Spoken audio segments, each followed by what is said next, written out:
大家好，我是秋平，我现在又来到了武当山。基本上每年我都会来武当山走一走。之前是看武当山的日出、金顶还有雪景，今天来看一看武当山那些悬空建筑，就相当于是悬空式类似一样的。一般我们说的悬空式，大家首先想到的就是山西大同的那个非常有名也非常壮观。那么在武当山这么多建筑呢，也有悬空的。当然了，它这里是叫做道观。现在呢，我们就去看看悬空道观它是怎么建造的。在远处那个就是一座悬空在崖壁上的建筑啊，大家看看是不是非常震撼？那么这里呢，都是武当山的一些山峰。听说武当山有72峰，我之前看一些资料，有些那个道长还在这种山峰上练功，这个是挺有意思的。今天呢，不知道能不能碰得到。主要是今天天气不太好有点灰蒙蒙的。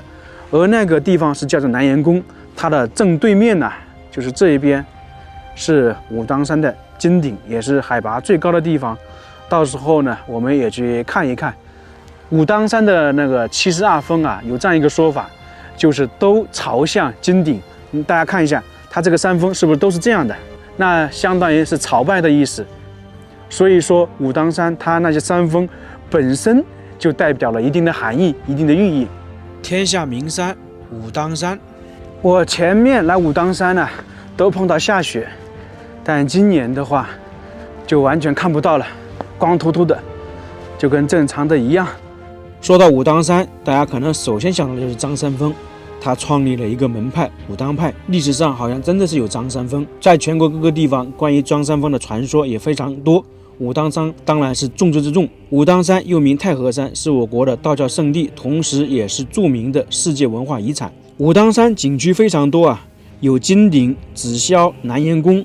我们现在去的就是南岩宫，它那里有一个武当山的镇山之宝，叫做桃木剑，将近700年的历史，还有龙头香，以及我们等一下看的悬空宫殿。基本上是可以说武当山以天柱峰为中心，有上下18盘等险道，方圆30多平方公里，更是有建筑林立的72峰，绝壁深悬的36岩。武当山称得上是高峰林立，峰奇古险，风景秀丽，美不胜收，并且呢保存着规模宏伟的道教建筑和众多的文物古迹，历史底蕴非常深厚按照史书记载，武当之名最早是出现在《汉书》当中。汉朝末年到魏晋南北朝以及隋唐时期，武当山呢是很多那些隐士的隐居之地。宋代呢，武当山就与那个真武神联系起来了。我们现在看到的武当山很多建筑都是明清保留下来的。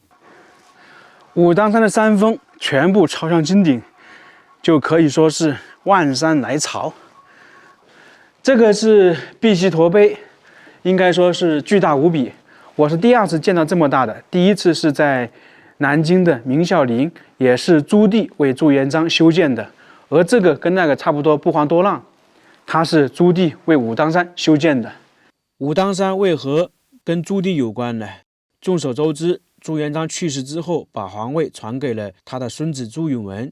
那朱棣当时不服就发动了靖难之役。经过几年的时间，打败了朱允炆，朱棣呢夺得皇位。尽管他当上皇帝之后，但是呢流言蜚语很多，说朱棣呢得位不正，是抢了他侄子的。于是呢，他就想通过某种方式，希望能够得到百姓的认可。简而言之呢，就是希望让大家承认他自己的皇位是属于正统，是从朱元璋那里传承过来的。于是呢，他就决定修建武当山。从1412年开始，朱棣呢先后派遣了30万名工匠前往武当山修建道场，并且呢还在北京修建故宫。说有这样的说法北修故宫，南修武当。并且当时朱棣下令修建武当的时候，就是武当山所有的建筑不能改变山体形状，山是什么样的，那么建筑呢要根据山体的结构形式来建造。所以我们在武当山很多建筑呢看到是第一次上去就是一层一层的，这就是根据山的形状来的。那么当时他们在武当山修建了9宫、9观等33处建筑群。现在我们看到的建筑就是武当山的南岩宫，明显的看得出来，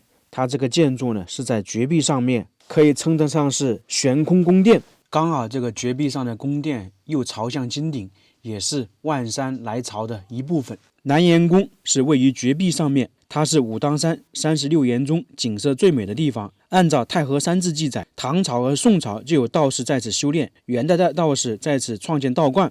在元末明初的时候，这些道观毁于大火。到了明朝永乐时期，当时修建武当山的时候，南岩宫重新修建了。到了明朝嘉靖年间，这里的房间扩建到460间，我们一个人住1年都住不完。当然，现在保留下来的建筑没有那么多，大概房间是83间，建筑面积呢3500多平方米。其实这个南岩宫啊，它充分的利用了山头、峭壁、岩洞等险境啊，建造了一座与周围环境融为一体的宫殿。南岩宫的建筑布局其实也是武当山9宫中最灵活的，既严谨又极富变化。我们经常看到很多建筑都是对称的，而南岩宫的建筑手法它打破了传统的完全对称的布局和模式，就是建筑啊与环境达到了高度的和谐统一。说的简单一点呢，就是当时的工匠们巧借地势，依山傍岩，使整个建筑呢体现的精致小巧，又形成了大起大落、错落有致、颇具气势的建筑群。你看这个建筑本身是建在悬崖边，但是在宫殿的最后面又绕了一下，进入到绝壁上面修建了这样一排建筑。当然，在修建这个宫殿之前，这里可能就有一个山洞，因为整体的话是根据山洞通道来搭建的。而在这个绝壁上面呢，就有我们今天要看的最特殊的龙头箱，以及700年不掉落的桃木剑。这个是玄帝殿，也算是南岩宫的正殿。在这里非常明显的可以看到，整个建筑呢是在最顶部，然后要一步一步的上去，分成了好几个平台。那其实武当山所有的建筑都是这个样子的，这就是我们最开始说的，它建筑是根据山体形状，山是有坡度的，然后它修整完之后，在最顶部建设了一座这样的宫殿。从这里过去呢，就是悬空道观，这边的建筑也有好几百年的历史。大家看这个墙壁，包括上面的瓦，是不是宫殿形式的？沿着这个悬崖边上的步道一路往前走，可以看到有4个巨大无比的字：寿、福、康、宁。每个字呢高2.3米，宽1.6米。这个字啊，大家看得出来是不是一种书法形式？刚健、雄浑、震人心魄。这4个字呢，大概是明朝嘉靖时期弄的，不是同一个人写的，但是这4个字是同一个人刻的。这4个字大体是隐含着和谐、清净、淡泊的意蕴。为什么说这4个字不是同一个人写的呢？因为可以看得出来，寿字与福康宁在书法上有不同之处。当然这个是资料介绍的，我是不怎么看得出来，不知道大家能不能看得出来。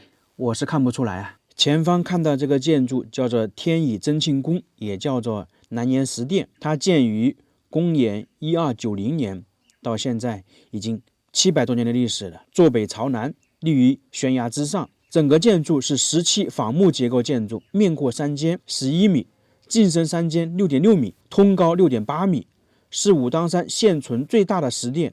里面呢基本上都是用青石雕凿、榫卯拼装而成，结构相当精巧。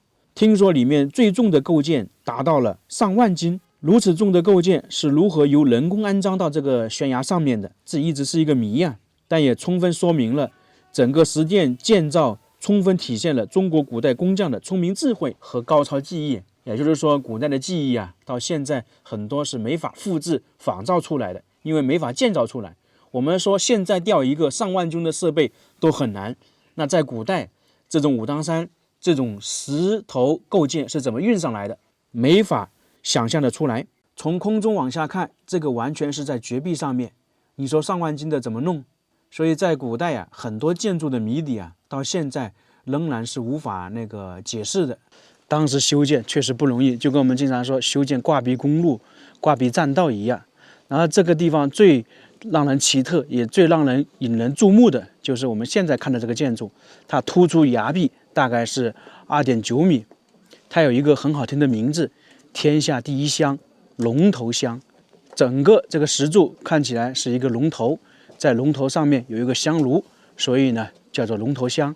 也就是说，朱棣大建武当的时候修建这个，后面呢有无数个人会来这里烧香。特别是每年大年初一的时候啊，很多人会争相的来烧第一支龙头香，因为说是很灵嘛。但是大家可以看到，这个龙头香是悬在半空当中一样，去烧香要跪着的，因为为了表示虔诚，它是3叩9拜，那么就相当的危险。跪着去，跪着回来，因为它的宽度大概只有30公分，一不小心的话就会掉落这个万丈深渊。所以从这个龙头香修建好之后，有无数的人掉落下去，那一去不复返了。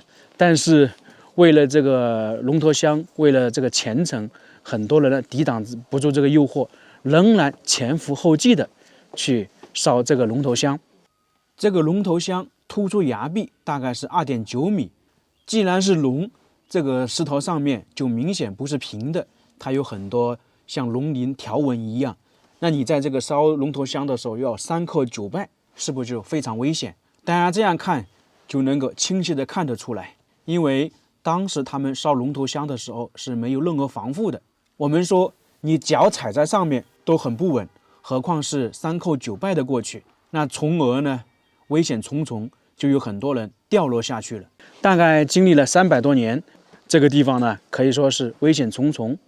到了清朝时期，有一个官员来到这里，他发现烧龙头香有这么多人掉落下去之后，他就下了一个命令，禁止大家去烧这个龙头香，只有特定的节日才可以。就是说你有这个心就行了，没必要去冒这个危险。所以从那个时候，龙头香呢相对来说掉了下去的人就比较少了。从那个时候，龙头香这里就锁住了，只有特定的节日才会开放，才有人去烧那个香。其实这样也好，因为毕竟龙头香离谷底的位置有好几百米，而且下面全是坚硬的石头，所以在这个地方呢就看不到烧龙头香了。不过呢，在广西和湖南交界的一个八角寨呀，那个还有人工去烧龙头香，就是完全在绝壁上行走的。我们之前也去过。一般我们看影视剧或者其他的一些资料，都会了解得到，道士一般都会有桃木剑，在武当山也不例外。大概离龙头香20米的距离，有一把武当山的镇山之宝桃木剑，大概有700年放在这里了。它到底是何人放上去的？怎么放上去的？这个就是桃木剑。一般桃木剑在道教是非常常见的。在中国古代，桃木剑普遍被认为有镇宅、辟邪、招财的作用。它的制作材料基本上是选择天然的桃木，纯手工雕刻。关于这把桃木剑是谁放上去的，一直都有传说，因为这个毕竟是在绝壁上面，古代跟现在不一样。有一种说法是吕洞宾在这里下棋，最后呢把桃木剑留在这里，那旁边那些圆形的一个个，就是说他当年下棋的棋子。这个当然是传说了，不过确实这把桃木剑按照资料记载，在这里放置了差不多700年，不腐不烂，一直完好无损。这把桃木剑以前的位置在上面一点，我问了一下工作人员，他是说有什么动物碰到了桃木剑稍微滑了一点，就相当于是往下落了一点。那么大家认为这把桃木剑是谁建造的，谁放上去的呢？作为武当山的镇山之宝桃木剑，那在中国古代有没有人打它的主意呢？肯定是有，但是一般是不可能成功的，因为在古代这个南阳宫道士居住的话，可能有上千人，那随时随地呢都有人在这附近，有人看管这个桃木剑。另外一点就是这个桃木剑的位置相当于是在绝壁上面，一般人也爬不上去，就算上去了也很容易被人发现，因为这个桃木剑下面这些宫殿，这个悬空的道观呢，时时刻刻都有人在这里的，在这里修行，所以这个桃木剑才能够保存这么久，完好无损。